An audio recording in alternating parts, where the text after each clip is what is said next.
प्रयागराज से हमारे संवाददाता संजय खान लाइव जुड़ गए हैं। संजय, जिस तरीके से माघ पूर्णिमा पर श्रद्धालुओं का तांता महाकुंभ में देखने को मिला और अगर व्यवस्थाओं की बात कर ली जाए तो व्यवस्थाएं भी यहां पर चुस्त दुरुस्त थी, लेकिन आज ऐसे में छत्तीसगढ़ के मुख्यमंत्री विष्णुदेव साय भी यहां पर पहुंच रहे हैं। तमाम व्यवस्थाओं की बात कर लूं और श्रद्धालुओं की बात करूं तो क्या कुछ आपको नजर आ रहा है ग्राउंड जीरो पर? जी बिल्कुल, समझिए, आपको बता दें जिस तरीके से महाकुंभ का आयोजन अंतिम पड़ाव के ऊपर है, यानी कि अब समापन की ओर बढ़ रहा है। चौथा स्नान कल माघ पूर्णिमा का आपने देखा कि करोड़ों की तादाद में श्रद्धालुओं ने संगम के त्रिवेणी पर जल में आस्था की डुबकी लगाई और ऐसे में तमाम राज्यों के मुख्यमंत्री और तमाम गणमान्य लोग आस्था की डुबकी लगा रहे हैं और वहां पुण्य के भागी बनते हुए नजर आ रहे हैं। इसी में आज छत्तीसगढ़ के सीएम विष्णुदेव साय भी प्रयागराज पहुंच रहे हैं और घाट पर पहुंच करके वो संगम घाट जाएंगे, जहां पर वो त्रिवेणी संगम में आस्था की डुबकी लगाएंगे और जनहित के बारे में मंगल कामना करते हुए मां गंगा की आराधना करते हुए नजर आएंगे। वहीं अगर हम सुरक्षा व्यवस्थाओं की बात करें तो पूरी तरीके से समझिए कुंभ मेले क्षेत्र में कल के दिन सुरक्षा चाक चौबंद रही, जो दुरुस्त दिखी, जिससे पूरी तरीके से जो भीड़ की स्थिति बनी थी वो भीड़ पूरी तरीके से खत्म थी और जो वाहन नो व्हीकल जोन घोषित किया गया वो पूरी तरीके से लागू हुआ और तमाम रूटें जो थी वो जाम में ना थी बल्कि वो संचालित हो रही थी, सुचारू रूप से चल रही थी। ऐसे में आज लगभग 32 दिन हो रहे हैं और 45 दिन का यह महाकुंभ का आयोजन था। महज 13 दिन रह गए कुंभ समापन की ओर है। 4 स्नान पर्व हो चुके हैं, माघी पूर्णिमा का स्नान पर्व हो चुका है। ऐसे में जो कल्पवासी थे, जो अपने घर बार को छोड़ करके मां गंगा की गोद में समझिए कल्पवास कर रहे थे, आराधना पूजा कर रहे थे, उनका संकल्प था हिंदुत्व के समागम में, भक्ति के समागम में। कल के माघ पूर्णिमा के स्नान के बाद उनका संकल्प भी पूरा हो गया, तपस्या पूरी हुई। वो मां गंगा की त्रिवेणी संगम में आस्था की डुबकी लगाने के बाद अब कल्पवासियों का जो प्रस्थान है वो अपने अस्थायी घर को छोड़कर अपने घरों के लिए रवाना हो रहे हैं। और ऐसे में अब 13 दिन महज बचे हुए हैं महाकुंभ के आयोजन को लेकर के। तो तमाम ऐसे गणमान्य की बात करें, तमाम जगहों के राज्यपाल की बात करें तो सभी लोग आस्था की डुबकी लगाने के लिए प्रयागराज पहुंच रहे हैं। और 13 दिन में प्रतिदिन अगर श्रद्धालुओं की बात करें तो लाखों की तादाद में श्रद्धालुओं का जो जनसैलाब है, जो हुजूम है, वो आस्था की डुबकी लगाने के लिए संगमनोज पहुंच रहा है, वो आस्था की डुबकी लगाते हुए नजर आ रहे हैं। वहीं कल के दिन वहाँ रोड से सूबे के मुखिया सीएम योगी आदित्यनाथ खुद बैठ करके मॉनिटरिंग कर रहे थे। सुबह 4 बजे से ही मेला क्षेत्र का जायजा लेते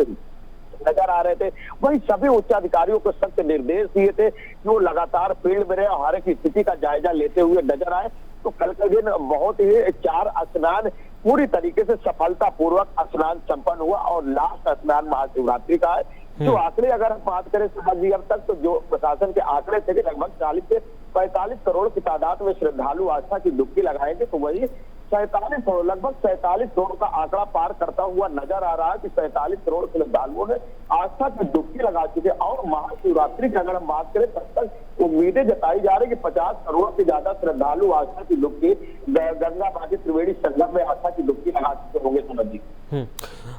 संजय, क्योंकि लगातार जिस तरीके से ट्रैफिक व्यवस्था की भी यहाँ पर एक समस्या बनी हुई थी, अगर ट्रैफिक व्यवस्था की बात करी जाए तो क्या कुछ नज़ारा यहाँ पर देखने को मिल रहा है? क्योंकि कहा जा रहा है कि जब मुख्यमंत्री योगी आदित्यनाथ की ओर से समीक्षा बैठक की गई उसके बाद जो ट्रैफिक व्यवस्था है वो दुरुस्त हो चली है। देखिए समझिए, जब बसंत पंचमी का तीसरा स्नान पर्व था उसके बाद श्रद्धालुओं का जनसैलाब इस कदर उमड़ा कि प्रशासन उसको समझ नहीं पाई और पूरी तरीके से ट्रैफिक व्यवस्थाएं बहुत होती नजर आई, जिसको लेकर के योगी आदित्यनाथ ने अधिकारियों के साथ समीक्षा बैठक की। और अब की बार चौथे स्नान पर्व माघ पूर्णिमा के स्नान पर्व पे उन्होंने समीक्षा बैठक करते हुए तत्काल प्रभाव से 28 PCS अफसरों की तैनाती दी, विशेष तैनाती दी प्रयागराज के अंदर। अब वहीं पर क्राउड मैनेजमेंट को रोकने के लिए, पूरी तरीके से कंट्रोल करने के लिए सुचारू रूप से वाहन संचालित हो, इसको देखते हुए पूरी तरीके से ट्रैफिक प्लान जो उनका 1 महीने से चल रहा था वो पूरी तरीके से कल के सफल होता नजर आ रहा है। चारों दिशाओं की अगर हम बात करें, चाहे काशी हो, मिर्जापुर हो, वाराणसी हो या आपके लखनऊ रोड हो, अयोध्या हो, कानपुर हो, तमाम जगहों से जो गाड़ियों का संचालन था, जो श्रद्धालुओं का जनसैलाब था, उनको बड़े ही आराम से पार्किंग में उतारी जा रही थी। उसके बाद वहां से शटल बसों का संचालन किया जा रहा था कि श्रद्धालुओं को संगम क्षेत्र के नजदीक पहुंचाया जाए, जहां से श्रद्धालुओं को चलना ना कम पड़े और आराम से वो संगम के त्रिवेणी में आस्था की डुबकी लगाए और उसके बाद उस शटल बसों को पार्किंग तक पहुंचाने का काम किया जा रहा था कि अपनी गाड़ियों तक पहुंच करके सुरक्षित अपने घरों के लिए रवाना हो सके। संजय, क्योंकि लगातार जो श्रद्धालु हैं वो लगातार आ रहे हैं और ऐसे में जो आस पड़ोस के ज़िले हैं उनमें भी लगातार जो भीड़ भाड़ वाली स्थिति है वो भी देखने को मिल रही है। क्या जिला प्रशासन की ओर से इस दौरान अहम कदम उठाए जा रहे हैं? जी बिल्कुल, देखिए जिस तरीके से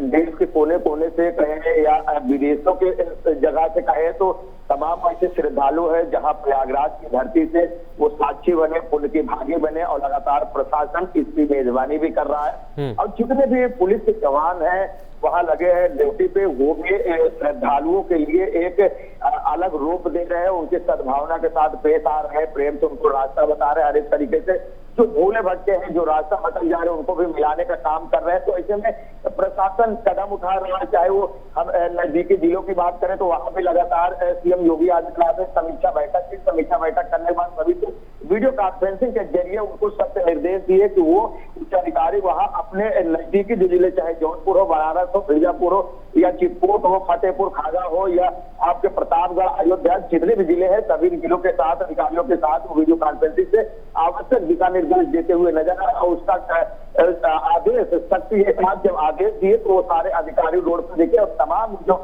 समस्याएं थी वो दूर होती नजर आई। आप देख रहे हैं तस्वीरों के माध्यम से जितने भी श्रद्धालु प्रयागराज पहुंच रहे हैं गंगा यमुना की त्रिवेणी संगम में आस्था की डुबकी लगाने के बाद, तो कोई और श्रद्धालु अयोध्या दर्शन करने के लिए पहुंच रहे हैं तो और श्रद्धालु काशी दर्शन करने के लिए पहुंच रहे हैं, तो कोई श्रद्धालु मिर्जापुर विंध्याचल दर्शन करने के लिए पहुंच रहे हैं। तो तमाम ऐसे जो आस्थाएं हैं हिंदुत्व